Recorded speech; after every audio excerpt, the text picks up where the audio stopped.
What's going on, world? It's be your boy Eddie Cool, and welcome to another action-packed episode of your favorite sports podcast, none other than the Sports Bros podcast. If you like what we're doing over here, continue to rate, review, subscribe, and watch us all over the place: Facebook, YouTube, Twitch, outer space. I am joking. I am so much joking, but it'd be cool if somebody was be like, "Hey, we saw this podcast in outer space." That means we're beyond worldwide. We're going beyond the globe. All right, Ed, shut up. It's incoherent rambling. Of course, y'all know when it comes to hosting this thing, I can't do this by myself. Not only do I have one, but I have two of the best hosts in the world. Introducing first El Capitan, manning this here spectacular spaceship.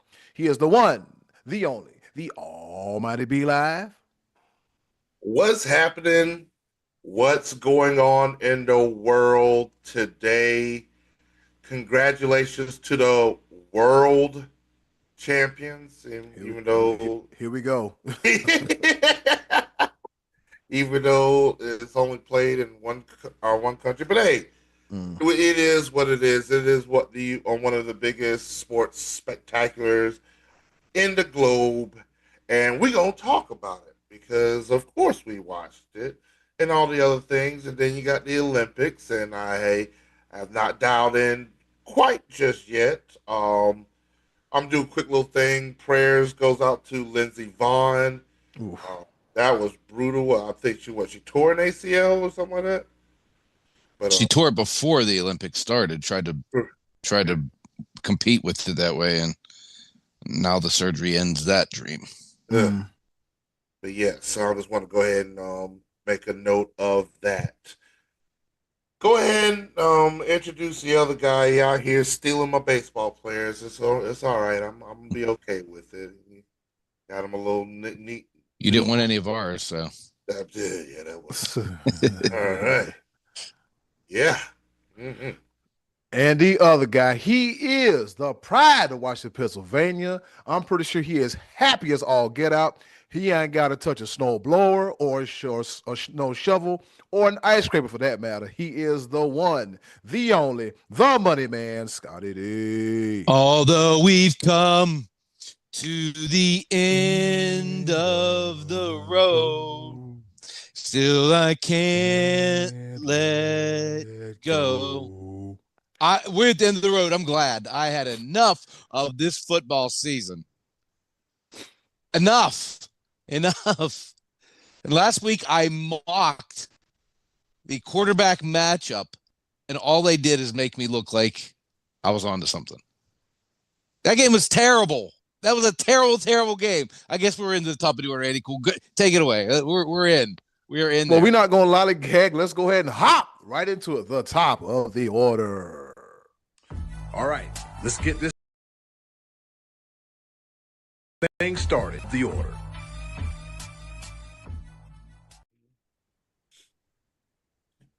Well, the final game of the 25-26 football season emanated last night from Santa Clara, California, Super Bowl 60. It includes the National Football Conference champions, Seattle Seahawks, and the American Football Conference champions, the New England Patriots.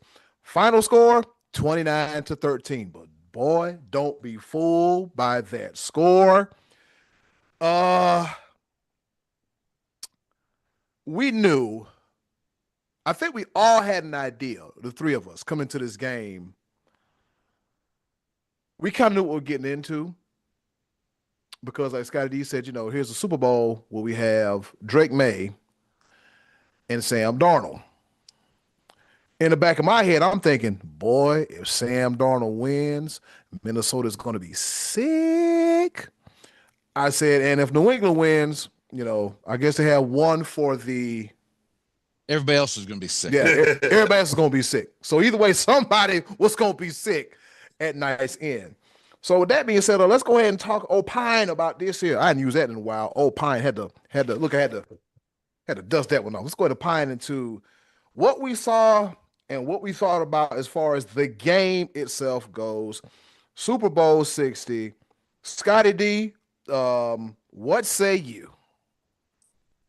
Well, my main reason that I said, if you guys remember last week, that this game was going to remember, I kept saying it's going to be a blowout. It's going to be a blowout. You did say that. I kept saying I swore it was going to be a blowout, and the score doesn't really indicate as bad as it was. The New England defense held Seattle on 5 occasions to kicking field goals instead of scoring touchdowns, and that's the only reason I even kept it even. There was even a little blip of hope in the fourth quarter after a New England touchdown where it kind of looked like, maybe they could get going and pull this out. I picked the score to be 38-13 Seahawks. Eddie, you picked 24-16. B-Live, you picked 28-17. All of them pretty close. I mean, we were all kind of in the ballpark of what that final score was going to be. But if you look at the stats, well, actually, I was going to say, sorry. The main reason I was saying that there was going to be domination because I said I thought Drake May was not ready in prime time in the big game in this situation for the Seattle Seahawks defense. And that was the case. If you look at these stats, listen to these team stats. For passing first downs, Seattle had 20, the Patriots had 18. Rushing first downs, Seattle had 11, the Patriots had 14. Neither team was penalized very much. Total yards, Seattle 335, Patriots 331. Yards per play, 4.7 for Seattle, 4.9 for the Patriots. It looks even if you look at those team box scores. But it was that defense sacking Drake May, just knocking him on his can all night. It rattled him. He was not reading the defense correctly. He was throwing inaccurate passes. And it made it so it was never close. Even though the score never really got out of hand per se, it was never close. Drake May was his body language showed that he looked like he was done. He didn't look. He looked like the moment was too big for him. That to me, it appeared that way all night long. And on the other side, Sam Darnold wasn't exactly lighting it up either. He was pretty inaccurate too. He made some nice plays to get away from pass rush and extend drives or throw the ball away. But I remember there was a play early in the game where he sidestepped the rush and Jackson Smith and Jigba got about 3 or 4 yards behind the defense, and Darnold lofted it up for him. It was going to be probably an 80-yard touchdown, whatever it was, and he overthrew him. It was just not the most interesting, good game. It just wasn't very interesting. Too many punts. The defenses both played well. I'll give them both that. But I was never interested in this game very much. Even B-Live, I were communicating earlier in the week, like, I didn't feel like there was much hype building up, getting me excited for this game. And I said, if this was a game on a regular Sunday during the season, this isn't one I would probably going to make it a point to watch. It just wasn't the most interesting game, and it lived up to the non-hype, so to speak. B-Live, I didn't get hype for it, and then it didn't do anything to make me feel otherwise. To your sentiment, where like this Super Bowl didn't have the storylines that most Super Bowls do. Like you usually have you either have we've had the Patrick Mahomes dynasty. And that's why I made a joke about Chris Collinsworth, because when you compare to if Mahomes was in the game, we'd have had this, and that. I'm like, well, dang, we made it this far, and we had to mention Patrick Mahomes. But the reason why did he mention it, or was it just me? It was just you. Okay, but, I didn't have Collinsworth that said anything or not. Chris Collinsworth, but he's known for that. Yeah. He's known for just bringing up Patrick Mahomes for no reason whatsoever. But that's why I made the joke with you. But it was one of those things where you either look at the dynasty of the Kansas City Chiefs, or you look up you have their emergence, or is Josh Allen going to get one? Is Lamar Jackson going to get something? And then at the end of the day, it ended up being Sam Darnold versus Drake May. And it's just like, wouldn't it have been a lot more interesting if Josh Allen was in that game yesterday? The thing about it is, though, is that I'm not looking for interesting. I'm looking for the. Well, then you had it made on Sunday, because it wasn't. I got the two best teams. I got to see defense versus defense. I loved it. I was like, man, these guys are getting after it. They're making both quarterbacks. It was 9-0 at halftime. You loved that, huh? Yes, I did. Okay. Then you are a big punter fan. I'm a huge defense fan. I love like it's one of those things where like I like shut down. Like I like Yeah, but it wasn't just defense. It was bad quarterback play on both sides as well. It wasn't just good I mean, don't get me wrong, the defense has played outstanding, obviously, because there was no scoring. But the quarterbacks both didn't play well. That's what I was telling you during the game. So you can tell this is not a Patrick Mahomes quarterback. Sam Darnold had a hot route on 3rd and 7 in the opening drive of the second half, and he missed a wide open guy. he dropped some dimes at the beginning of that first drive. He dropped a couple of dimes, and I was like, "Oh, Okay, he dropped a couple. He was not that good." Mike McDonald opening up the playbook because sometimes coaches do get a little reserved when it comes to inexperienced quarterback play, especially in the big games. I was like, okay, I see him slinging it, and then it ended up being a field goal. The New England defense clamped down, and then the New England offense could not move the ball at all. Drake May was back there scared. Yeah. He was getting lit. And you can see that he was coming out. He was throwing the ball so quick. He was like, "Oh, I got to get rid of this ball. Got to get. My back." Yeah. And so they were getting home. I don't blame him. Like New England's offensive line, you were not getting steak dinners. You did not do your job, and Seattle got after it. I think more than anything was I love good blitzes. I really do. And Seattle would just seem like they were always around the ball. It didn't matter. Like New England couldn't. On the play, they scored the defensive touchdown. That was a blitz, and that was almost in the defense was even set, and they had, I guess, a corner blitz, and whoever the guy whose name I couldn't pronounce took it to the house, number 7. They blitzed, the corner blitzed, and they hit him, and it looked like it was a fumble, but actually the ball never hit the ground. Never touched the ground. Yeah. His name is Uchenna Nwosu. Nwosu. That was the guy. Yeah. And then he was scooting down the sideline for that dream touchdown. Yeah, I forgot what it was. What's the lineman? Riley Mills for the Seattle Seahawks. He is a large man. I don't know if you saw that one play where he got that sack, where he was driving, and he pretty much put Drake May. He pretty much took the lineman and put him in Drake May's lap. Push him right into. Oh yeah, right into him. And he took that big old bear paw and said, "Get out, sit down." That right. So he sacked him with the left. Oh no, that was a different. So there was one that he sacked the guy. The Seattle lineman grabbed him by his collar and. Yeah, that was it. Yeah, he was getting blocked with one hand and sacked him with his left hand and just yanked him down. He drove the offensive lineman right. Yeah, bull rushed him. Yeah. Bull rushed him. Oh yeah, that's a man sack. Eli, you're right. I mean, the defense. I mean, the blitzing and the defense. It was impressive to watch, and the Patriots did a great job as well on defense. Oh, yeah. I mean, to be able to hold them out of the end zone, even though they kept driving on them. I mean, I give credit where it's due, and I felt bad for Drake May because I like him.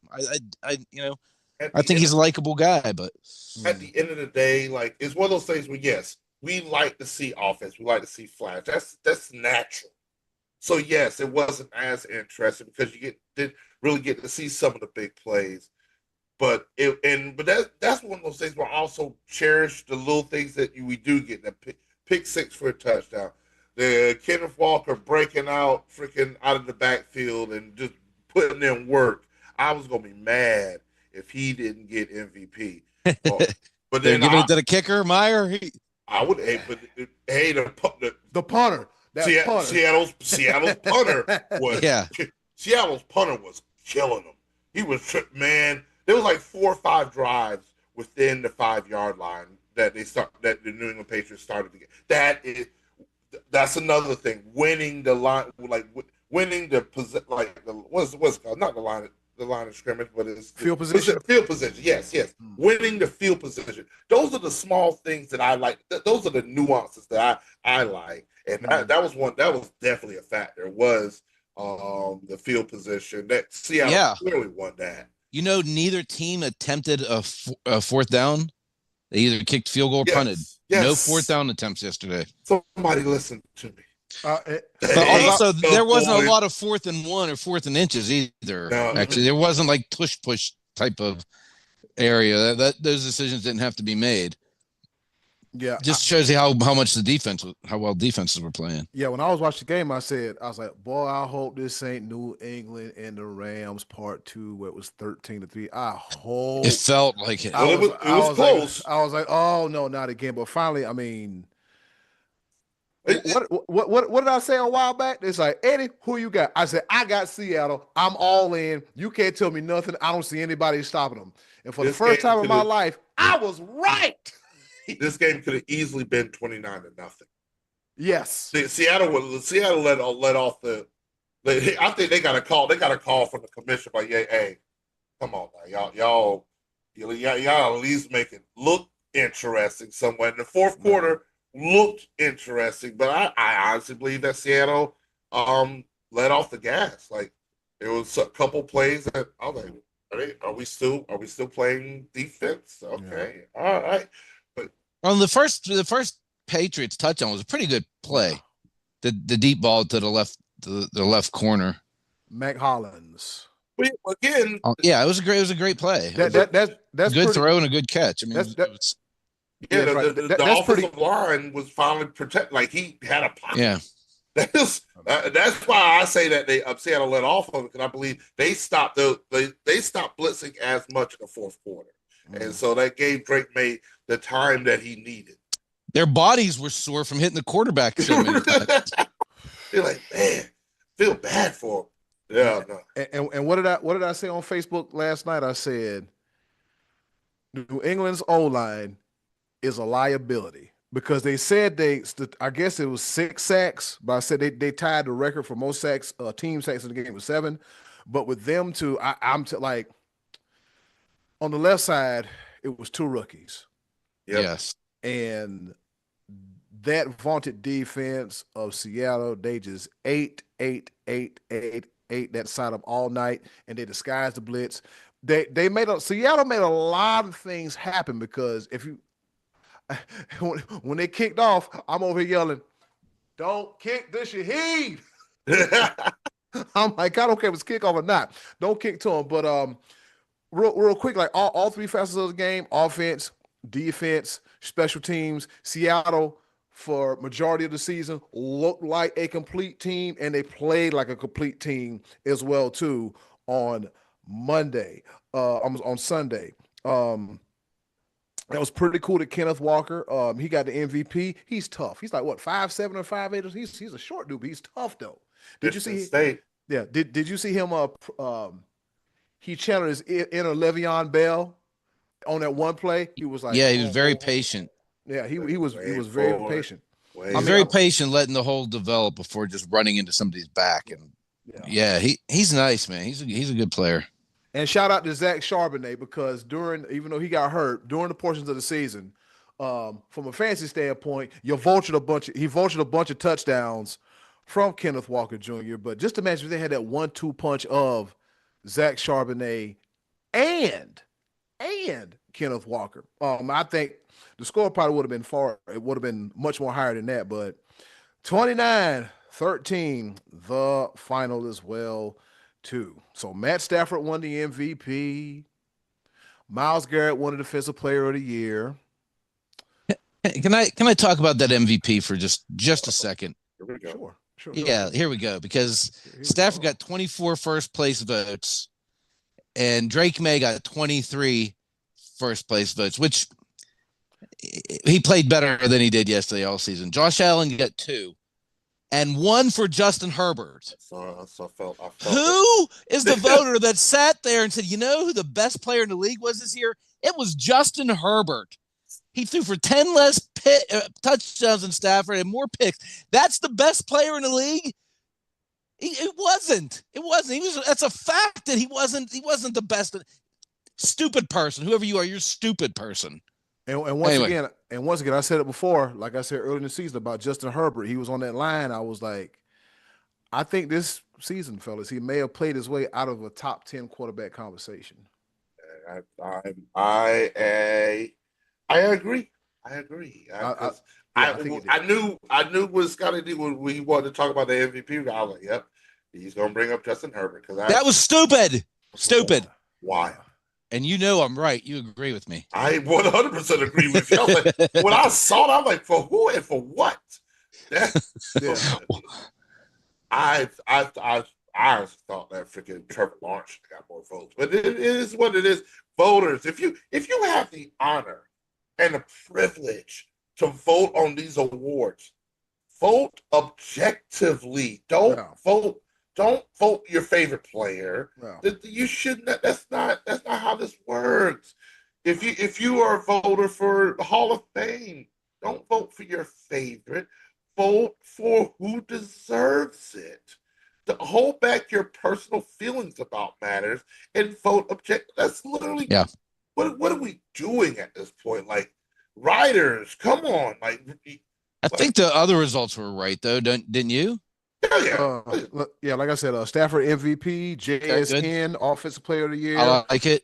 Myles Garrett Defensive Player of the Year. Yep. Bring on the water. We know what happened. Ted McMillan, Offensive Rookie of the Year. Yeah. Okay. Yep. Ted McMillan, Defensive Rookie of the Year. Carson Schlesinger of the Browns. Protector of the Year. This is year number 1 of this award. Joe Tooney of the Chicago Bears. Christian McCaffrey gets Comeback Player of the Year. Yep. Coach of the Year. Yeah, because he played more than 2 games. So good for him. Yeah. Exactly. Yeah. Mike Vrabel gets Coach of the Year. Okay, I'm good with that. I think it was either him or Liam Cohen or Leon Duval. Leon Duval. Yeah. Assistant Coach or of the Ben Year. Johnson. I would have been okay with any of those 3. Yep. Assistant Coach of the Year, Visor Man, Josh McDaniels. Okay. Walter Payton Man of the Year, Bobby Wagner. Salute to Service, Chris McCaffrey. The Deacon Jones Award, Myles Garrett, he gets 2. James Cook gets the Jim Brown Award. Buda Baker gets the Rooney Award, Moment of the Year. And a whole lot of Tyler Shuck gets the Pepsi Rookie of the Year. And let's see what else we got here. Did he play? Tyler Shuck? Yeah, for the Saints. I know. I didn't watch any Saints games this year. Me neither. Admittedly.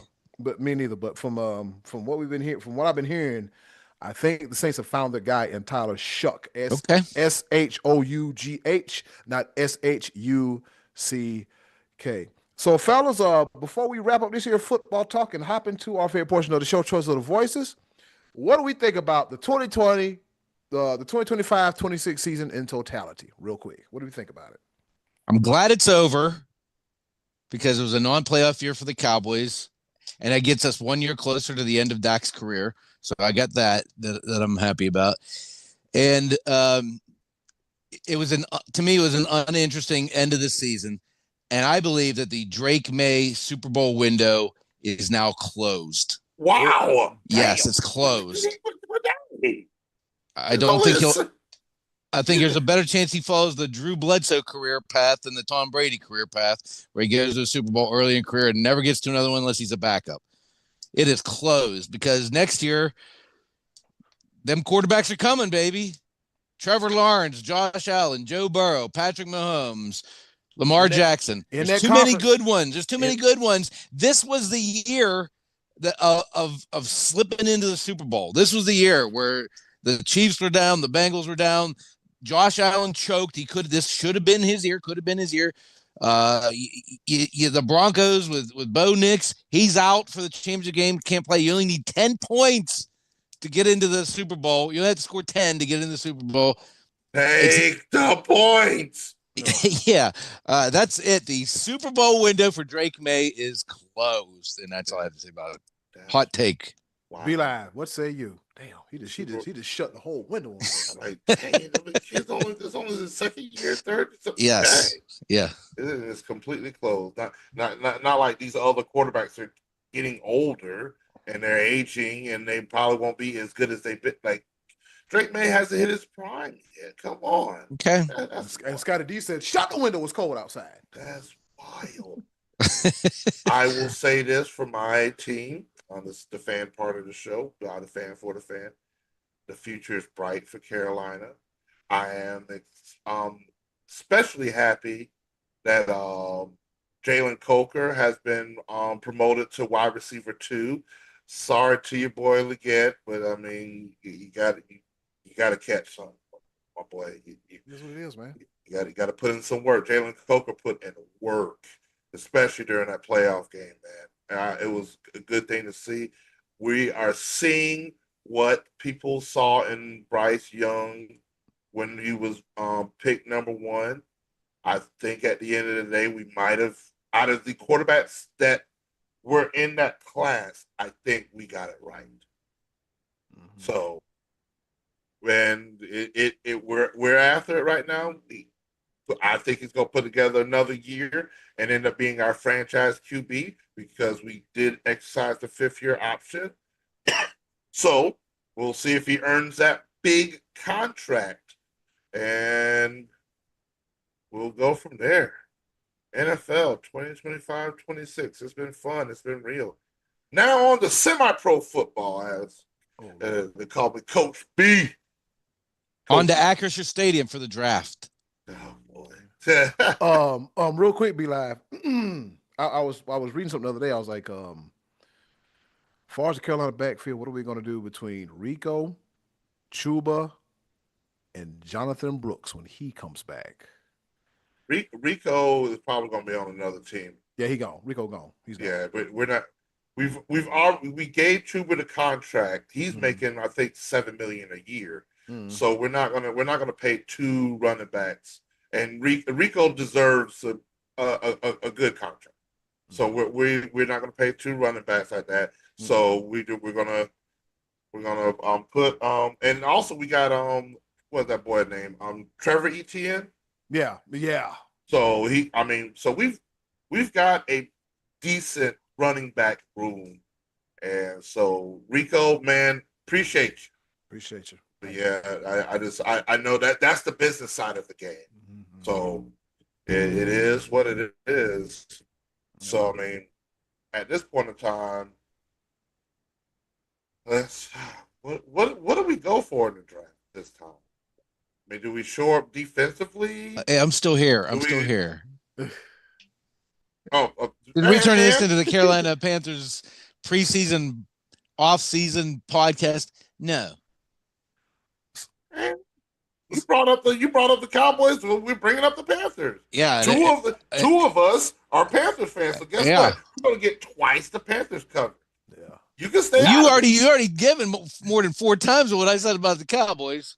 And all right, so I'll get between you two like a UFC referee, like Herb Dean. Somebody's like, you like Herb Dean? Got to be the locks. It was an interesting season. I didn't know the drop off with Kansas City was going to be so severe. True. I didn't know the Bears' arrival was going to be ahead of schedule. True. We got it wrong about the Seahawks. I did. I can't believe we got it wrong about the Seahawks. We got it wrong about the Seahawks. The Colts had a nice run, and then they hit the wall. Yep. Let's see. I think we got it wrong about the Steelers. I got it wrong about the Ravens. We got it wrong about the Ravens. Badly. The Browns still don't know what the hell they're doing. Oh boy. Let's see. And the Browns had 2 Pro Bowl quarterbacks. I'll be damned. What are we doing? I might as well put on mouthpiece, chin straps, and shoulder pads, and learn some basic ass plays and throw the football. I might as well take my ass to the Berea too, if that's the case. I might as well take my ass to Berea and throw some footballs around. Hey, Eddie, you want to come in, throw 2 touchdowns? I don't want to go to the Pro Bowl. Eddie Cool is an all-pro QB. Can you imagine that? Meanwhile, in Jacksonville, Duval, we laughed, but the joke is on us now because Leon Duval really showed us something. Let's see what else. Duval. That's a classic one. That's Leon Duval. I love it. Leon Duval. That is written in the annals of SportsBros podcast history. We're going to refer to him as Leon Duval for the remainder of his career. That is absolutely a thing. Yep. Let's see. The New York Giants have something to look forward to.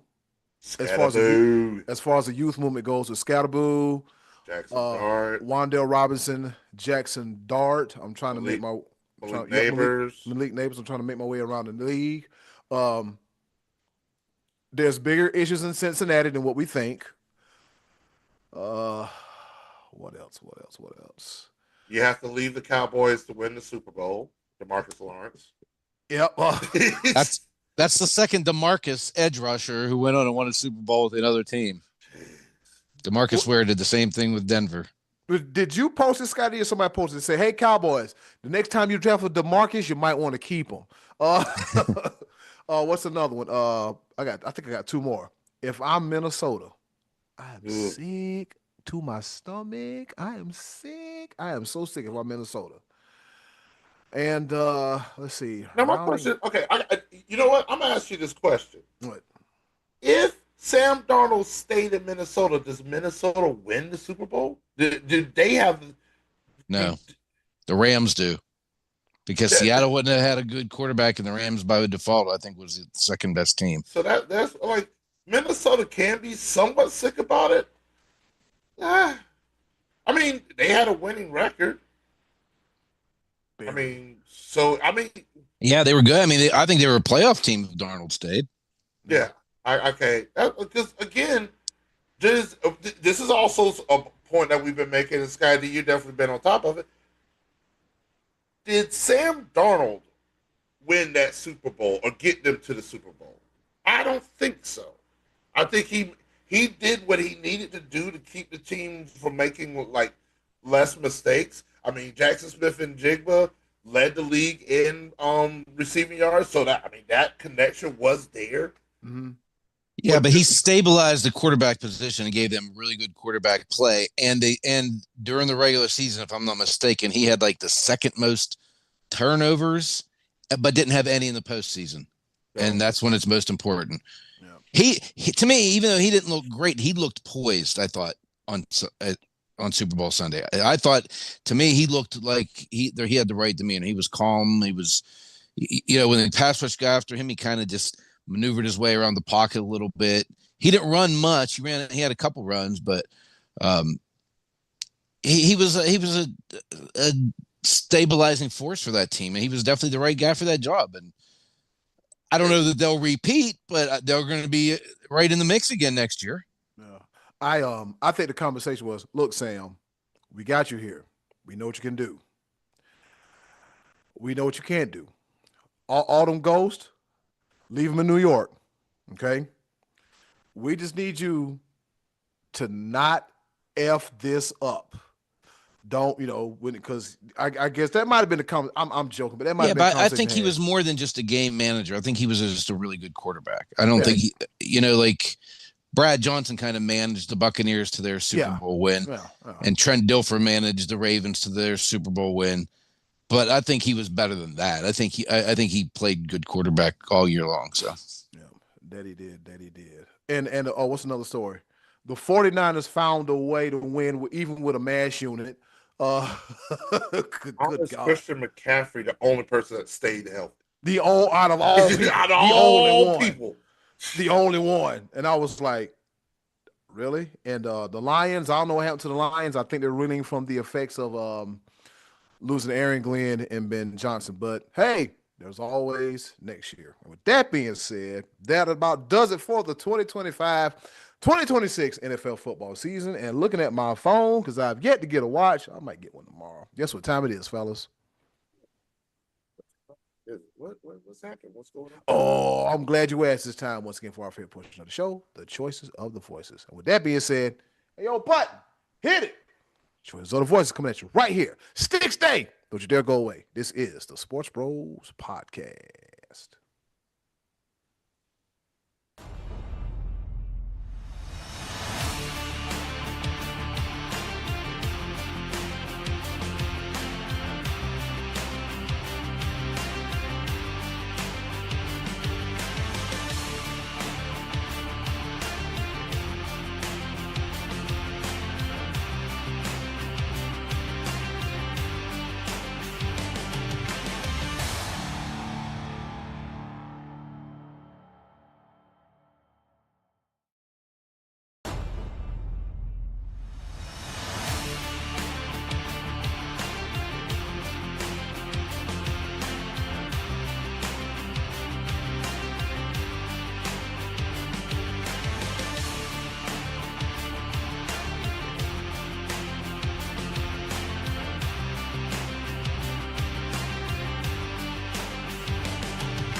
And now, our favorite part of the show, the choices of the voices.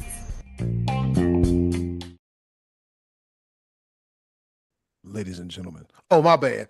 Once again, thank you to the wonderful and Ever so lovely Ms. Button for introducing our favorite portion of the show, the choices of the voices, where we ask y'all a question, you give us an answer, and we talk about it right here on the Sports Bros podcast. Scotty D, what's on tap for this week? Well, we knew we were moving on from football and moving into the Olympics, so we asked you if you are interested in the Olympics. Are you watching? Do you want to watch? And if so, why do you want to watch? Boy, I'm just all kind of like I'm mush mouthing over here. Mubbish. What is it about the Olympics that you like to watch? What are the events you like to watch, or do you just not care? But from what I see, Eddie, look like the people do care. Look like people are interested in this Olympics. Oh, they care. You only thought they cared about the Summer Olympics, but nah, we need some form of sports to get us by after the Super Bowl. Yeah. Right, so Ryan Robelski, he says skiing, snowboarding, and bobsledding. Okay. Yeah. Okay. All right. So Victor, we got a new name here. What's his last name? Last name, Scott. I want to butcher it. Bertotti. All right, Victor Bertotti. Hot Toddy Bertotti. I'm pretty sure he's got called that, and he hates it. I would hate it too. Victor Bertotti says, always interested. Follow to watch U.S. athletes. I thought that ski jumper was you. So anyway, Scotty D, you must have a twin brother that jumped. That's a ski jumper. I'm not sure, but it was a cool picture, so I threw it up there. I got you. So James, don't call me Barry White. Barry says, I love the speed skating and hockey the best, but I'll watch other events too. Okay, cool. Yeah, you got your things you want to watch, and then you got things. Oh, what is this here? All right, so Matty Ice, Martin Tracy. I love the Winter Olympics. I'm in it for the hockey every time. Great competitive teams with the NHL players from all over the world playing for their country. Some of the best hockey you'll ever see, in my opinion. Next favorite thing to do is watch downhill skiing and jumping with the sound off blasting your favorite music. I like to play loud rock or metal, but as you already know, I have a huge crush for women's curling. They're already underway, right? Curling, they're into their event already, huh? Yep, they already in it. Yep. The best name in the game, JoJo Comfort says, if I happen to catch events, I'll watch them. To be honest, I can take or leave the Olympic Games. So he is impartial to either or. All right. All right. So the big boss man, Bruce Diamond, he said curling for sure. Then he also said that's 2 for curling. Then Uncle Mac said, our Hall of Famer, what's up, man? He heard you in forever. The Hall of Fame Uncle Mac says, make it 3. Sammy Poot says curling. Make it 4. Jules McCann says curling. 5 for curling. Ron Humphrey says, I'll be watching hockey, bobsled, the luge, and the ski competition. Katie Schuler says aerial ski jumping, luge, bobsledding, and trick ski jumping. I love the Olympics. Okay. And JMB, Josh Max Baker, he says, I was watching the women's hockey group stage this morning. I have so many sports channels, it will be a waste not to watch. Yeah, I understand that. I really do. So with that being said, shout out to everybody for their participation in this week's Choices of the Voices. I'll go first. During the mid-90s is when I started watching hockey, and I fell in love with it. But like the past, I don't know, 15, 16, 18 years, I've kind of fell out of it in a way, but I want to get back into it. So with that being said, one of the sports that I look forward to watching is hockey, Olympic hockey, because it's country representation. You got the best of the best, and I don't know if you know, the NHL is currently on a break. But I like watching hockey, but then I also like watching the bobsled. Them rocking it back and forth. Everybody hopping in the bobsled, them cutting around the corners and everything. And so, yeah, I like watching hockey and bobsledding. I'm not gonna lie. At this point in time, until the NBA playoffs fires up, I'll watch anything they'll put in front of me. I'm not gonna lie to you. Yep. So that's me. Be live. Is this All-Star Weekend coming up for NBA? 2 weeks, I think. They played a commercial. Yeah, I know that's coming up soon. It's usually Valentine's weekend or the weekend after. Well, this is Valentine's weekend coming up, so it might be. Yeah, February 15th. This is NBA All-Star Weekend's coming. And the format's going to be USA versus the world. I don't want to see no 195 to 250. No, please. No.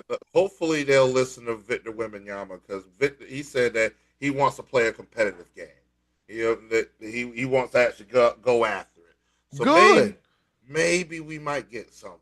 Good. Well, maybe he'll lead the next generation and make it worth watching because it hasn't been for a long time. Trash. Hot garbage. And somehow LeBron James makes the All-Star game, but freaking Kawhi Leonard does not. Kawhi's averaging like 27 points. He's like literally having his best statistical year, and he's not in the All-Star game. So I don't think Bronny is either, and that's another miscarriage of justice. When you mentioned earlier why when we gave you a double dose of the Carolina Panthers, this is why, because you come with the silliness and fill up this time with Bronny, Joe. Bronny.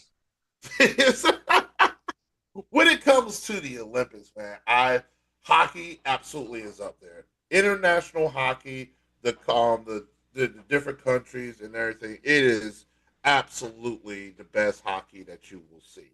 And so I am glued to the screen when those games happen. I was watching women's hockey, and I'm like, we are so much bigger, like faster, stronger. Like it wasn't even close. And then, of course, like they're playing now, right? Weren't they on the week came on the air? I think they were playing. They're probably. I saw them score a goal. I think they're playing Sweden, but don't hold me to that. But yes, I will also say bobsledding. I mean, Cool Runnings. And when I grew up as a kid, I was like, that is a cool sport. And so I checked that out. I do like the skiing long jump. That's that said the entertainer joke. Shoot. And then man, so those are and of course curling. I'm actually going to go to I don't know what's called a street curling some event somewhere here in Fayetteville. I just want to try it out. Yep. See. You'll fall. Sweep. You're gonna fall in the ice. Worse than you did on the beach. I don't think it's shut up. Why seem to old stuff? Be live. You so out of shape with it. What was wrong with? Aaron Judge might win MVP again this year. I just want to make sure. There's a trifecta. Gotta get the Yankees in there too. There's a trifecta. Just give us your answer. Are you done talking though? I'm done. Okay. I'm done. Yeah, I love ski jumping. I love luge and bobsled and hockey. Yeah, I like the same as all you guys. And what's the when they get the board on their feet and they're like flipping up like X Games, they're all twirling in the air. Is that some kind of boarding? Some kind of board? Was it stream snowboarding? The Winter X Games? Or something? Yeah, like that. They do that. Shaun White's up there spinning around in the air and he's flipping and twirling. And all that. Yeah, snowboarding. Yeah, that's all good stuff. I like the Winter Olympics. Yeah. Not much on ice skating. I get a little bit bored with the triple sow cows and the the figure skating. Yeah. Give me the when they're on the speed racing. Speed skating, yeah. Speed skating, yes. I'm here for that. I don't care about the whatever. Speed skating is pretty cool because they are flying. Oh, if you watch it like in the broad picture of not the close, it looks like they're going to just run into each other. Like it looks like they're just all going to cross into each other and crash. Mm-hmm. But they stay in those lanes. They're so fast. That's crazy. I love it. Yes, those are a couple of mine. Okay. Did we cover? Did we get everybody? Yeah, we got everybody. Oh, wait a minute. I think I'm missing somebody because we just had a conversation while we were off. Tony Bogan. Yeah, Tony Bogan. He says the answer to the question is yes. I'll be watching the Olympics, and the events I'm looking forward to are cross-country skiing and speed skating. If you got the time to bear with that cross-country skiing, it's pretty interesting to watch too. Ain't that the one where they lay down on the ground and shoot the gun and hit the target or something, and then they No, go back that's No. That is what's the heptathlon. something? Yeah, that is one of those. Like, it's not the decathlon, but it's something of that nature. Cross country skiing is literally where it's the distance. It's just like a marathon. yeah. Yeah. Yeah. But yeah, what is that? To me, I like it. I like this stuff whenever I can catch it. That's the whole thing with the Olympics is whatever time it's on has to match up. I remember one year getting off of work at like midnight, 2 o'clock, and it was like prime time for wherever they were at. I think it actually might have been like Torino or whatever. Yeah. At that time, and so I'm watching live the snowboarding and luge. I love luge. That stuff that's cool to watch. And bobsled. I'm watching that stuff, and it's like 3 o'clock in the morning, and it's live. And of course, that doesn't fit my timeline and my schedule currently. Right. But back then, it was pretty cool. So, yeah, a lot of stuff depends too, because a lot of times nowadays you're finding out what happened, and then when they show the replay in the evening, you're already aware of what's going to go on. But yeah, I love the Olympics. I'm glad we got it going on right now. It'd be great if we could get a USA Canada hockey gold medal game again. That would be super cool. Yeah, Milan is 6 hours ahead of us. Okay. Yeah. Yeah, but yeah. What was I about to say? The Summer Olympics are in LA this year, right? 2028, yes. Oh, that's right.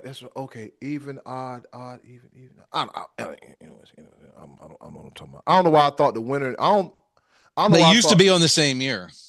Okay. They used to be in the same year. Oh, the wait, Olympics. But yeah. No, it's they rotate their 4 years every other even year. Yeah. We get the World Cup this year. Oh, I can't wait for that. I can't wait. Those tickets are ridiculously high. Are they worse than Super Bowl tickets? Not that bad, but they're still. You're like, the thing about it is the World Cup is in cup. You're gonna have like 38 games. Oof. And so it's one of those, like, and each game is at like the lowest price is like $400. Like, who can afford this? And I'll just be watching on the TV. I wanted to go do something. Understandably so. All right, and that does it for another action-packed edition of the Choices of the Voices. Scott, but before we go, Scotty, what's on tap for next week? In the spirit of Sam Darnold conversation we had earlier, what player acquisition do you feel was the key catalyst for a team winning a championship? And this can be in any sport. Like, pretty much that was the player to put Seattle over the top. Maybe you feel, as a Cleveland Cavalier fan, picking up James Harden is the missing piece that gets you to the NBA championship this year. This could be the year. Maybe. Why would you trade a young two-time All-Star for Harden? I don't know what's going to Cleveland. But anyway, that'll give us something to talk about next week. What player do you feel like joined a team and was the missing piece that put them over the top for a championship? And that'll give us something to talk about next week. Eddie, cool? I can tell you why. Because Darius Garland didn't have the best ability, which is availability. So they said, well, we're going to get you out of here. And James Harden, and I think they traded him straight up, but we'll see. Harden's terrible in the playoffs, though. He's available, but he's doo-doo. Yeah. You remember that time he played he played against Philly and he had 5 points? Yeah, but anyway. It happens every year. Yeah. That about does it for this edition of the Choice of the Voices. Coming up next, be live. Grab that pepper grinder. We're going to do a special edition of Around the Pepper. Coming at you right here on the Sports Bros podcast. Funny part is usually I have 3 things to say, and today I have 0. Oh, we need 1.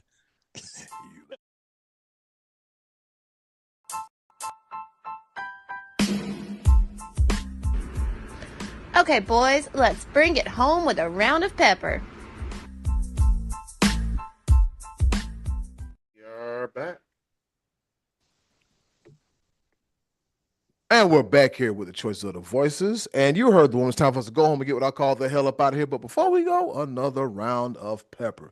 You know how we do it. We each are going to have one topic, rapid style, kind of sort of not really here to engage, enlighten, and educate. The 4 E's: engage, enlighten, educate, and entertain. The 4 E's in no particular order. See what happened? I don't know what the hell's going on with me today. With that being said, I'll go first. Fellas, on this day in history, back in, let me see if I can find it real quick because something about it didn't seem right. On this day in history, back in 1986, the 36th edition of the NBA All-Star Game in Reunion Arena in Dallas, Texas. The Eastern Conference beats the Western Conference 139 to 132, and the MVP of that game, representing the Eastern Conference, one of the greatest guards of all time, Zeke Isaiah Thomas. I recently saw a video where he got bloodied and he wanted to choke the hell out of somebody. But yeah, Isaiah Thomas, the MVP of the 1986 All-Star Game. Not Over only to is you, this Scotty G. weekend NBA All-Star weekend, it's Dame time. That's right, Dame Lillard. Dame time. He hasn't played in a while because he tore his Achilles, but he's going to be in the three-point shooting contest. Yeah, that's right. He's competing with, let's see, Devin Booker, Con the Nipple. Is that how you say his name? Canoopel. Canoopel. I really think it's just Con Nipple. Like Knipple, yeah. Knipple. Tyrese Maxey, Donovan Mitchell, Jamal Murray, Bobby Portis Jr., and Norman Powell. Dame time. Wouldn't that be something?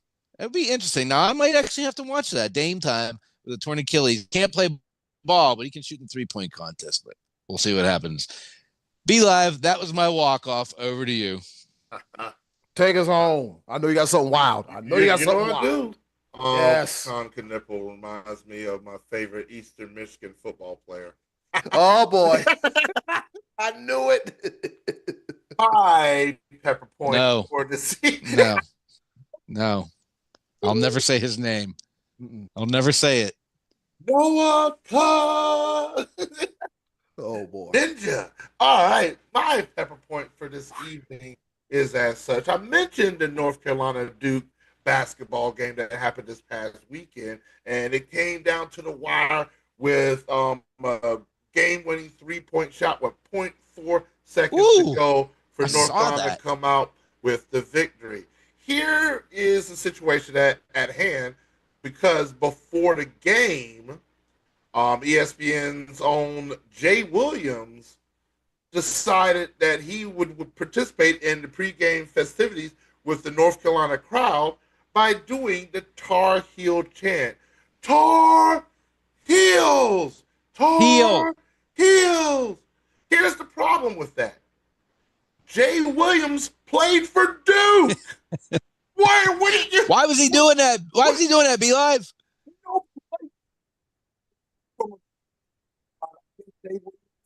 I know he played for Duke. You're underwater. What?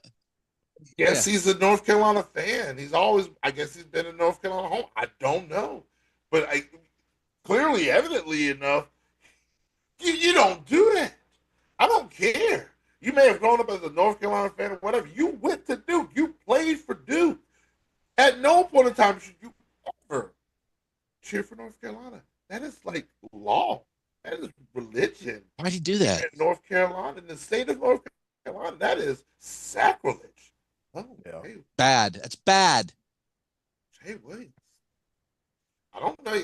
I don't know how you can you recover from this, because I'm pretty sure Duke fans have written him completely off. Go ahead and mark him off the record books. He's done. Does he have a son or a dad that's playing for them? I have no idea. I just know that when I saw the video, I said, "The what? Who? What?" Sure wasn't AI. Wasn't AI. No. There's a lot of that AI stuff going around these days. No, this was real life. This college game day, ESPN. Matter of fact, I'm not even here today. This has been the AI version of me today. Yeah. Wow. Yeah. Just I seem almost lifelike, don't I? AI and in closing, AI just as annoying. All right. Yep. And then once again, we want to thank y'all for joining us for another episode of SportsBros podcast. Y'all know where to find us. Rate, review, subscribe, holler at your boys. And in closing, catchers coming this week, baby. That is right. And in closing, do something nice for yourself.